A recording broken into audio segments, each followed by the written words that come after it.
I still remember the night my mother said it, her voice sharp, her eyes firm. She's pregnant now, she told me, and she needs her own place. Your country house will do. We'll sell it for her apartment. I sat at the table, silent. The way she said it wasn't a suggestion, it was a decree. My father didn't argue, he just stared at me, waiting for compliance. My sister, hand resting dramatically on her stomach, looked away as if ashamed, though I knew she wasn't.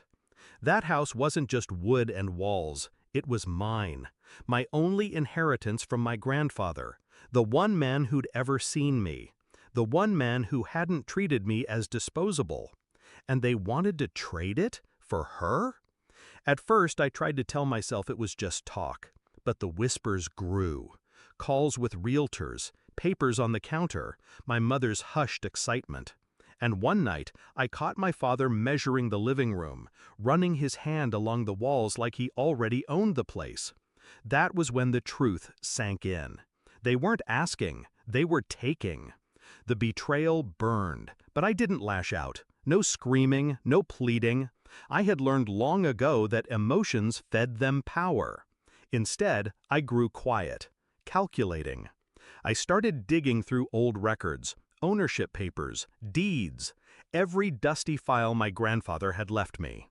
And with every page, my mind sharpened. The house was fully in my name, no joint claim, no loophole for them to exploit, which meant one thing. Their plan depended on my silence. They thought I was weak. They thought I'd give in. They thought wrong. The plan formed piece by piece. First, I called a buyer, a man my parents feared, though they never said his name out loud. A retired colonel turned developer, sharp, ruthless, and very protective of what was his. He had been circling the property for years, waiting for me to sell. So when I called, he didn't hesitate. Cash, immediate transfer, ironclad contract. By the end of the week, the deed was gone from my hands, tucked safely into his vault of assets. I signed without a word to my family, without a hint of hesitation. And then I waited. 2 weeks later, my father made his move. It was late evening when my phone rang, the caretaker of the country house. His voice was shaky. "Your father, he's here. He broke in." I didn't rush. I didn't even speak. I simply hung up and let the moment stretch.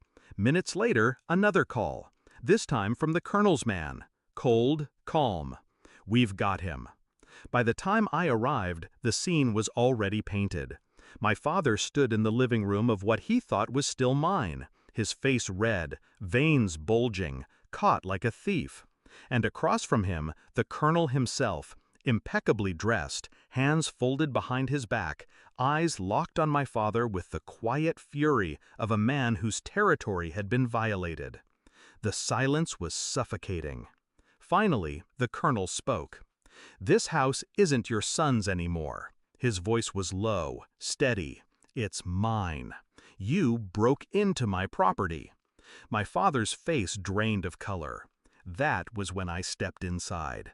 Calm, controlled. "Dad," I said softly, "what are you doing here?" His mouth opened, but no words came. My mother, beside him, trembled. My sister clutched her stomach, pale. I let the silence strangle them before I added, "I sold it, weeks ago." Their heads snapped toward me, eyes wide, betrayed not by the sale, but by the fact they hadn't seen it coming. The colonel turned his gaze to them slowly. "You see, I don't tolerate thieves." It was a masterpiece of timing. Every step, every choice had led to this. My parents, once so sure they controlled me, now standing small in front of a man who had no mercy for liars. The colonel didn't press charges, not yet. He didn't need to. The threat was enough. His presence was enough. My parents left that night shaken, stripped of their illusion of power. And me? I stood in the shadows, watching the empire they tried to build on my inheritance crumble in their hands. Afterward, they avoided the subject of the house. My mother never mentioned apartments again. My father never dared raise his voice. My sister, for once, stopped looking at me as if I owed her the world. They finally understood. I wasn't their pawn. I was the one moving the pieces. Now, when I think back, I don't feel guilt. I don't feel pity. I feel free.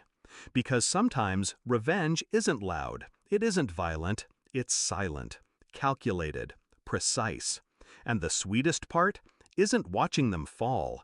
It's making sure they know I was the one who cut the ground from beneath them, while smiling as if it had been inevitable all along.